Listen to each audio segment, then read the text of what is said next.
네, 대한변호사협회가 윤석열 대통령에 대한 국회 탄핵 표결을 앞두고 탄핵 찬성 입장을 밝혔습니다.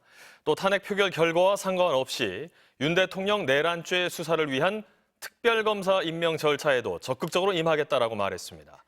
헌법, 행정법 학자 100여 명도 탄핵을 촉구하는 시국선언에 나섰습니다. 구나연 기자가 전합니다.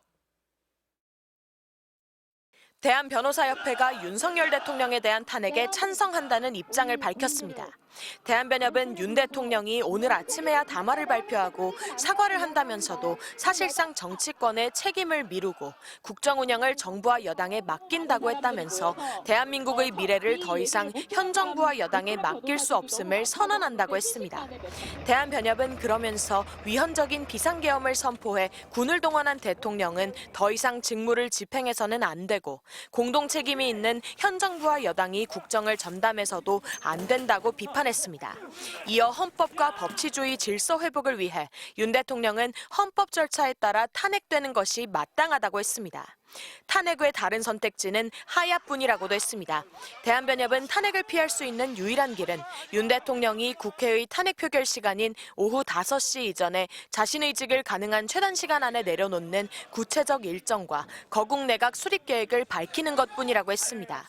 대한변협은 또 탄핵 표결 결과와 상관없이 대통령의 내란죄 수사를 위한 특별검사 임명 절차에 적극적으로 임할 계획이라며 한쪽으로 치우치지 않은 합리적이고 공정한 특별검사가 이 사태를 철저히 수사하도록 지원하겠다고 했습니다. 대한변협은 윤석열 대통령이 지난 3일 선포한 비상계엄은 헌법에서 규정한 비상계엄의 요건을 충족시키지 못함이 명백하다면서 그런데도 계엄군이 국회를 봉쇄하고 국회의원 등을 체포하려 시도한 것은 민주주의를 파괴하는 헌법 위반 행위였다고 강조했습니다. 헌법 행정법 학자 131명도 윤석열 대통령 탄핵을 촉구하는 시국선언에 나섰습니다. 이들은 이번 비상계엄 선포의 위헌성과 위법성을 지적하며 뜬금없는 대통령의 비상계엄 선포로 일상의 자유와 권리가 침해될 우려로 국민들의 불안이 가중되고 가뜩이나 어려운 경제에 커다란 충격을 주고 있다고 했습니다.